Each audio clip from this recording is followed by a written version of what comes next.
afternoon, everyone. This is Tony from her Homestead Skills, and if you've been watching my last videos, you know that I have completed canning up a salmon. What we didn't put in the freezer, like Mark wanted a few fillets left in the freezer, so we did that. And I'm sure that he's going to go out and try to get more salmon before the season ends. So this is the time of year.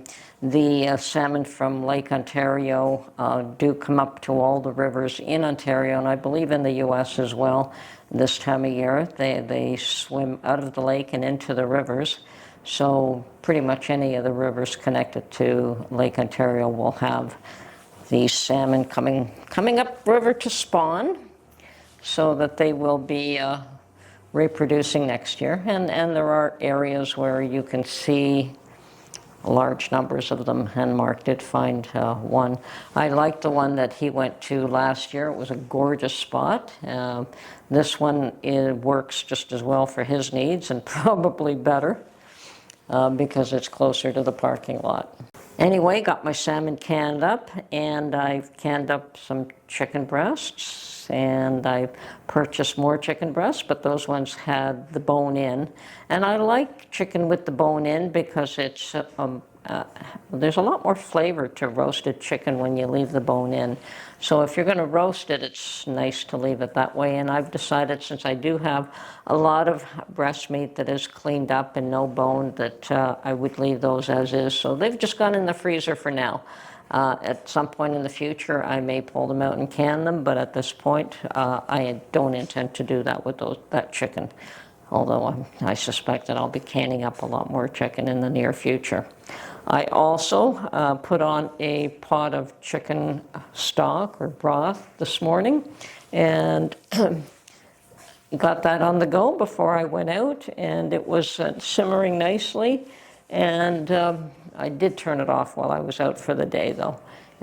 But it's one of two packages of carcasses that I did buy recently, and they were the freezer is starting to fill up, so I thought I'd better get those out and get them canned. And I have to probably do that continually all winter long, which is fine. So that should net me anywhere from about 8 pint jars and up, depending on how much I allow it to simmer down. Anyway, glad to have that on the go as well. And I do have another package to do, and when I feel like it. So I should be able to can that up tonight.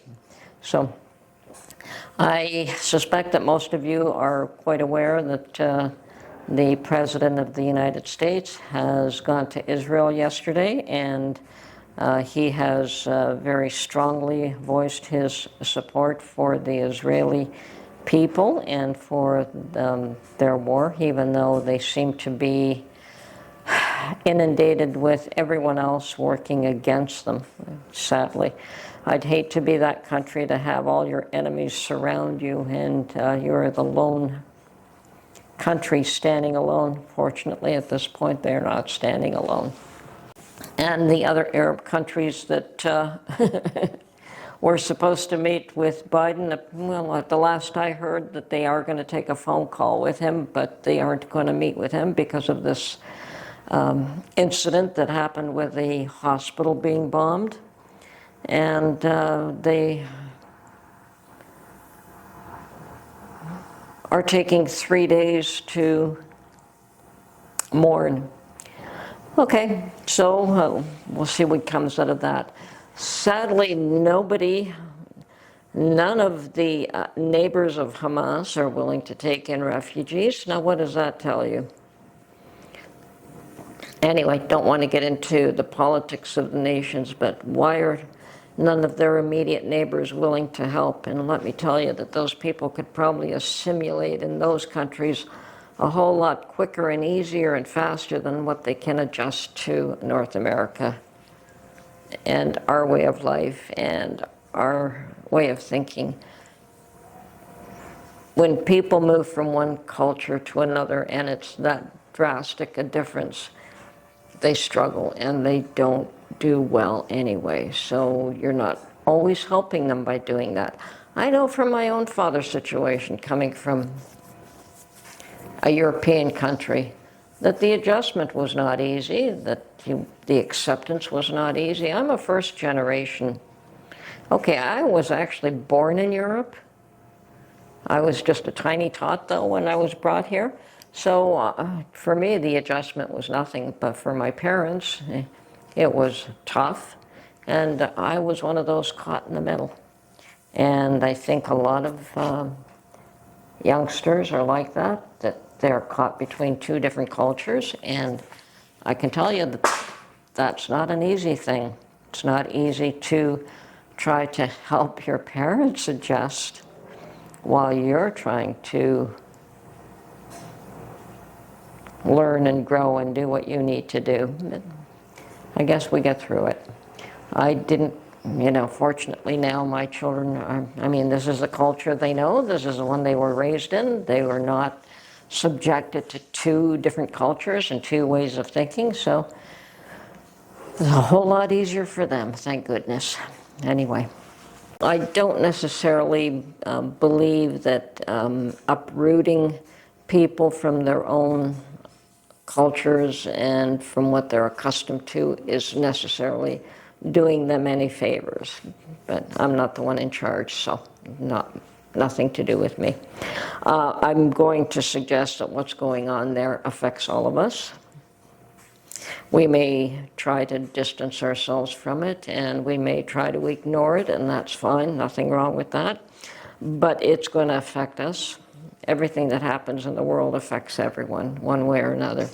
It's going to affect the food that we can get here. It's going to affect gas prices. It's going to affect our economies. And we still have no idea how many countries are going to be involved in the current war and how many more countries are going to start other wars. There's always that possibility, so this could turn into World War III without any effort. There is that possibility, and if that happens, then things are going to get really ugly. So prepare. The one thing that we can do is stock up on food and water. I don't know how much more anyone can do. If you have a piece of land, certainly you can grow your own food and you can grow your own animals, and more power to you if you can do that. Those of us that cannot, we have to purchase it. So do what you can, put things away, because things are not going to get any better. I've been saying this for a while now, as much as you hoped that after COVID things would get back to normal, it's gotten to the point where normal is just one chaotic event after another chaotic event, and it never-ending problems. So that is something we have to adjust to, that that this stuff is going on, that it exhausts you to even think about it, but other than dwelling on what's going on, the idea is just to look after yourselves and get a buttress against it as much as you can. Get your homes ready, pay off your debts, put away food. Look after yourself, look after your loved ones, and love each other. Anyway, this is Tony from her Homestead Skills. Hopefully things will get better, but we prepare for the worst. Have a great day. Bye for now.